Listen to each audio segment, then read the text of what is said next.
many people noted in real time that Kimberly Guilfoyle was expressing herself in a particular way, I'll say.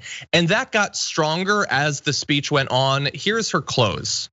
Ladies and gentlemen, leaders and fighters for freedom and liberty and the American dream, the best is yet to come. So, okay. I know that some people are saying they got like vibes of, like somebody's trying out for like the Empire spokesperson in Star Wars or something. Like it always has to be that, or like Mussolini's press secretary or something. I personally was getting strong Galadriel vibes of all shall love me and despair. That's definitely what I was getting. And look, people get to be energetic. And if there was a crowd, maybe it would have felt appropriate. Maybe she was picturing a raucous crowd, and so it seemed context appropriate.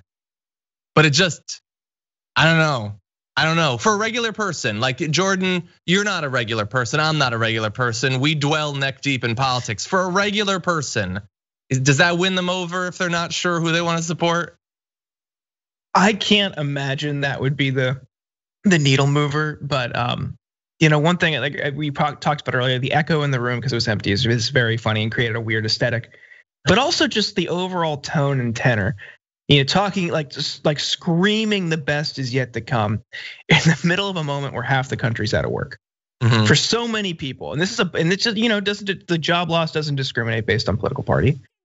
So when you see this, if you're watching at home and you're out of work, you might not have health insurance, you might be unable to pay your rent or your mortgage payment, which a third of the country that's their situation right now. When you have someone like this who's close to the president and a family of alleged billionaires and has been in elite circles for years telling you the best is yet to come, why would you believe that? And I would hope that most people see through this, because they're just voting. If they support this, they're just voting against their best interest. But like, who buys into that right now? It just shows that this is like, they really haven't given much thought. They also probably don't want to acknowledge the reality of the situation in these speeches, which we saw people talking about economic successes and gains over the past few years without acknowledging that it had been pretty much wiped out by the pandemic.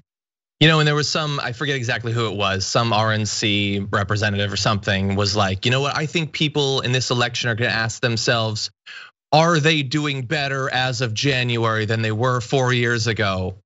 No, that doesn't work. We're not in January. We're in the now times and they're dark times. And I think that people know that. And that's why I wanted to cover this. Not just because it's kind of funny and it'll get funnier in a moment, but it's, we see what they're screaming about, but what are they quiet about? They're quiet about the pandemic. They'll talk about right to choose and they'll bring up that woman who said that her life was saved by Donald Trump making some change. But then it turns out that she's actually, like you can see tweets of her thanking him for it. It was months before it passed. And then it turns out that it wouldn't actually help her anyway. And the whole thing's so suspicious. But they don't talk about the death toll. They don't talk about all who have needlessly died. They try to present Donald Trump as some sort of forceful leader by saying again, maybe the 1,000th time will stick, that he restricted some of the travel from China after the disease was already running rampant invisibly across America. That to me doesn't scream giant leader, but maybe for some people it will. So yeah, they screamed about cancel culture and fascism and the immigrants and the mobs and all of that. But they were quiet, I think, about a lot of the things that are actually in people's minds that are gonna determine, if they're not strictly partisan, who they're gonna vote for. I don't know, we'll see.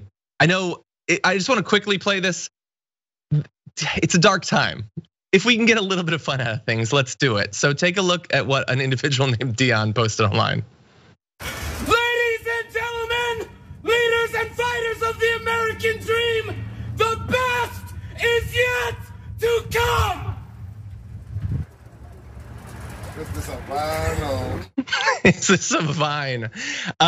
His was great. Get this guy a spokesman job. He really sold that smile. I really believe that the best is yet to come when he said it. So that's the Guilfoyle challenge. Everybody post your takes, do your best. It's hard to match Dion there. That was anyway. Nice. Yeah, no, he did a good job.